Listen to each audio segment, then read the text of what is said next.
Assalamualaikum warahmatullahi wabarakatuh. Kami dari kelompok 6 akan menjelaskan klasis Osteichthyes dengan bahan praktikum Cyprinus carpio atau sering disebut dengan ikan tombro dan Puntinus javanicus atau sering disebut dengan ikan bader.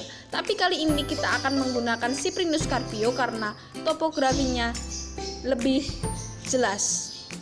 Kami beranggotakan 4 orang. Anggi Iim Setyoningsih, NIM 21, Salsa Sabila Isna Putri, NIM 22, Dian Fitriani, NIM 23, dan Berliana Putri Athena, NIM 24. Sistematika Cyprinus carpio. Cyprinus carpio termasuk dalam kingdom Animalia. Animalia artinya termasuk ke dalam organisme dengan sel yang kompleks. Phylum Chordata. Chordata artinya hewan ini telah memiliki chorda dorsalis atau sumbu tubuh atau eksis tubuh. Pada saat awal perkembangan embrio, kemudian menghilang, tinggal sisa-sisanya yang terdapat pada ujung akhir vertebrae atau tulang belakang. Subphylum Vertebrata. Vertebrata artinya mempunyai tulang belakang atau vertebrae yang menggantikan dari chorda dorsalis. Superklasis Gnatostomata. Gnatostomata artinya memiliki rahang dan memiliki anggota badan bebas berpasangan. Klasis Osteichthyes. Osteichthyes artinya bertulang sejati dengan squama atau sisik, termasuk dalam cycloid atau stenoid. Subklasis Actinopterygii. Actinopterygii artinya memiliki sirip yang menjadi dan didukung oleh tulang sejati. Di antara jari-jari ini dihubungkan oleh membran. Superordonya Teleostei. Teleostei artinya bertulang sejati. Ordonya Ostariophysi.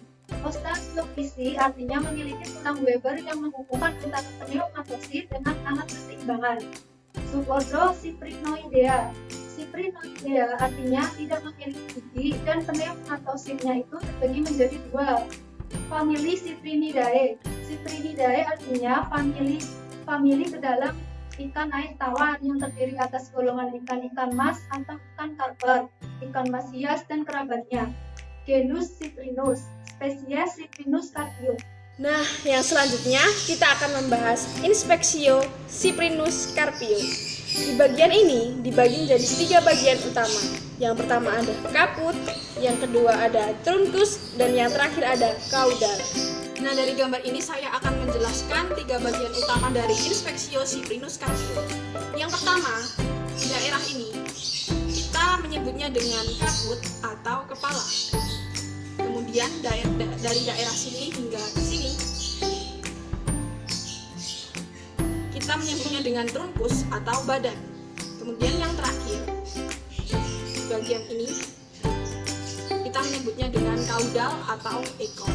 Kita akan bahas satu persatu mulai dari daerah kaput atau kepala.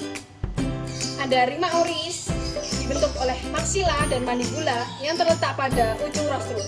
Yang selanjutnya ada fovea nasalis dibentuk oleh maxilla dan mandibula terletak pada ujung rostrum juga. Yang ketiga ada organon visus tersusun atas sklera, kornea, pupil, iris, dan lensa mata.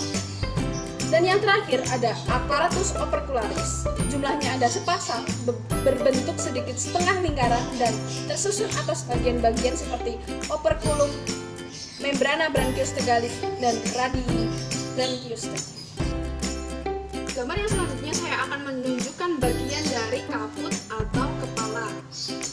Yang terlihat ada rima oris atau bagian mulut, kemudian ada fovea nasalis atau hidung, yang di sini ada mata atau organon visus di sini.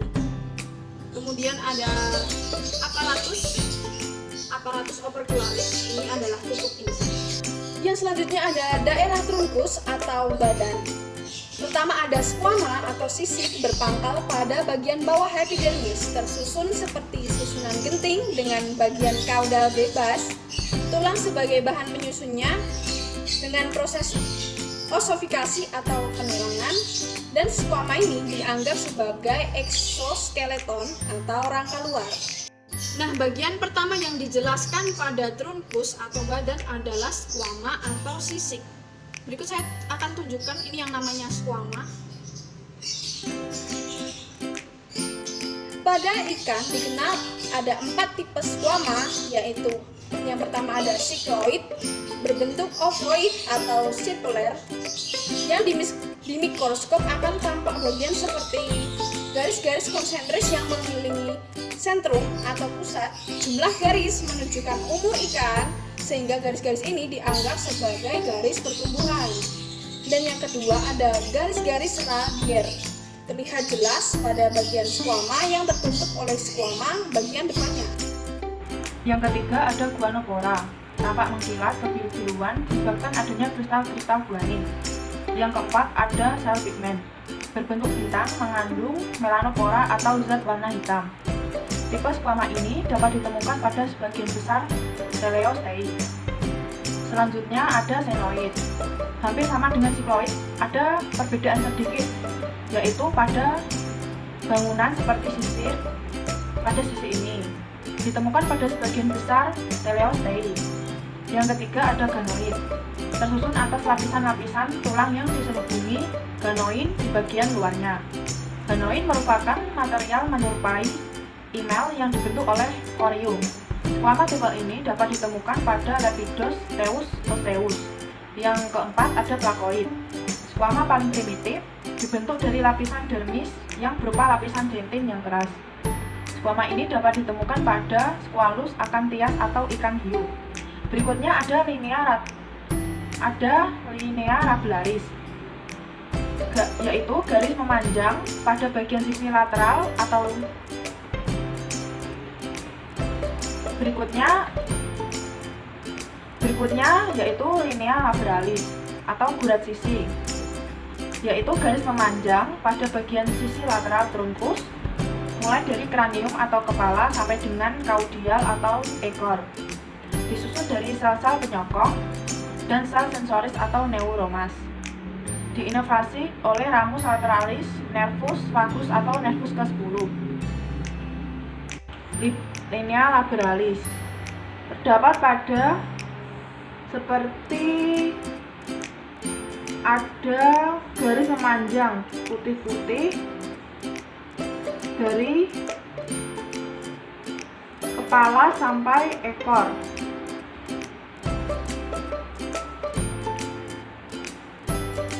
Nah, selanjutnya yaitu ada cabang-cabang dari linea lateralis, yaitu linea supraorbitalis terletak di bawah mata. Yang kedua linea supraorbitalis terletak di bawah mata. Dan yang ketiga yaitu linea hiomandibularis terletak pada rahang bawah atau mandibula. Ekstremitas librae sebagai anggota badan hidup yang berupa bangunan pina atau tunggal dan pinae atau sepasang. Ekstremitas ini dibedakan atas. Yang pertama, pinae pectoralis. Pinae pectoralis bersendi pada basilia dan memiliki jumlah sepasang. Yang kedua, pinae abdominalis terletak di abdomen atau perut sebelah cranial anus porus urgenitalis sepasang. Yang ketiga, pinae dorsalis terletak di punggung, jumlah hanya satu atau tunggal. Yang keempat, pinae abdominalis terletak di abdomen atau perut sebelah cranial anus porus urgenitalis sepasang. Daerah caudal atau ekor. Daerah ini dibagi atas 4 tipe, yaitu yang pertama tipe protocercal. Sirip tipe ini paling primitif di antara jenis-jenis ikan, ditemukan pada Chelycostomata dewasa. Yang kedua tipe dibicercal, ditemukan pada Chelycostoma muda. Yang ketiga tipe heterocercal, ditemukan pada Selachii dan Ganoideae. Yang keempat tipe homocercal, ditemukan pada Cervillus tapio atau Puntus japanicus. Untuk contoh gambar daerah ekor atau daerah caudal per tipe yaitu seperti ini. Dan untuk contoh gambar ikan saat praktikum yaitu seperti ini.